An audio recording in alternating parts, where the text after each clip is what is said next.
Keď sme po voľbách nastúpili do vlády, dostali sa nám do rúk zápisy z utajovaných stretnutí nikým nevolených ľudí, ktorí boli presvedčení, že riadia Slovensko a posledný pol rok považovali za svoju povinnosť zabezpečiť, že Smer nevyhrá voľby a Robert Fico sa nedostane späť k moci.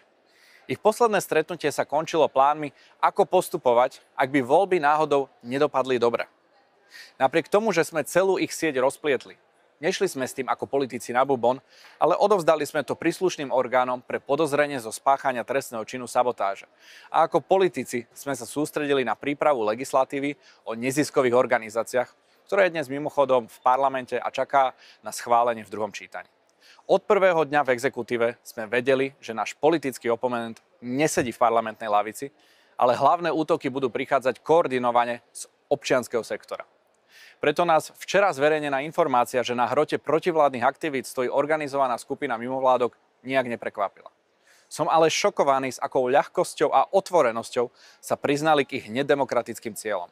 Zbytočne sa ich snažia médiá zachrániť, že to len občania chceli, aby Slovensko ostalo v Európskej únii či NATO.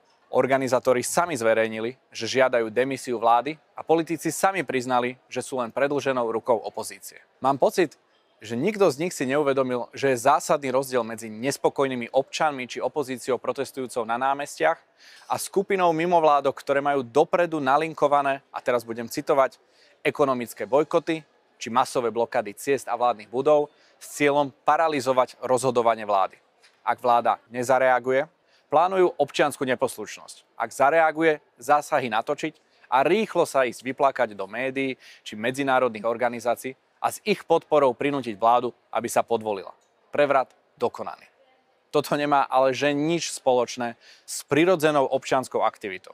Toto je vopred predpripravený scénár, ako dostať k moci tých správnych politikov, ktorí nemajú na to, aby vyhrali vo férových demokratických voľbách bez takéhoto mimovládneho a mediálneho dopingu. Nebudem predstierať, že z krátkodobého hľadiska takýto doping nefunguje.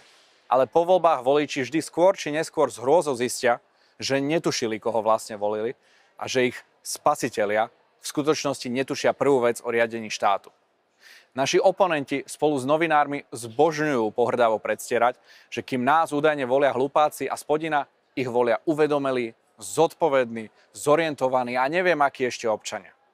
Túto povýšeneckú predstavu som sa rozhodol overiť na poslednom protivládnom proteste. Keďže na rozdiel od opozície rešpektujem právo každého voliť, koho chce, reportáž som rozrastroval a zvukovo upravil, pretože môjim cieľom nebolo zosmiešniť voličov progresívneho Slovenska, ale dokázať, že PSK bez dopingu doslova neexistuje. Do ktorej opozičnej strany vkladáte najväčšiu nádej, že dokáže zlepšiť situáciu na Slovensku? Z týchto opozičných strán mi asi najlepšie vychádza Progresívne Slovensko. Tak Progresívne Slovensko, to bude určite, je to PS. PSK. V súčasnosti Progresívne Slovensko. PS. PSK. PSK. PS. No je to strana pána Šimečku. PSK. Progresívne Slovensko, vzhľadom na to, že sa pozeráme aj na tie preferencie. A viete vymenovať 5 poslancov Národnej rady za Progresívne Slovensko? Národnej rady nie. Tak tá politička, do ktorej sa tak pustili... Plaváková? Áno. A potom na Marcinková. Ale to je tá je zo Sasky. Vladimírová. Sure. Tak nebudem pokračovať. Radšej nie. Je tam pán Šimečka, je tam... nie. Tak Michal Šimečka a... Tých fakt mena neviem. Šimečka, jo. To sú tam ešte také mená, tuším, je tam Jurinová. Šimečka, Ľudovít Odor a potom už Šaško. Tak určite Šimečka, Plaváková, potom je tam... neviem momentálne. Kreatív vám asi nevymenujem. To je Michal Šimečka, potom je tam Veronika... Nie, počkajte...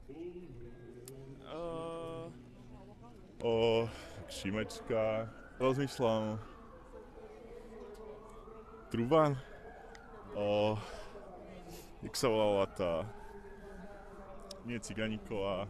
Áno, Šimečka, Gažovičová je poslankyňa Potom je pomožný poslancov za progresívne Slovensko. Čo na to dodať? Pomôžem si slovami Roberta Kaliňáka. Kedysi existoval denník, ktorý mal v záhlaví napísané, že je tlačovým orgánom ústredného výboru komunistickej strany. Po dlhých 30 rokoch od revolúcie tu máme obrat. Politickú stranu, ktorá má v záhlaví napísané, že je politickým orgánom denníka N.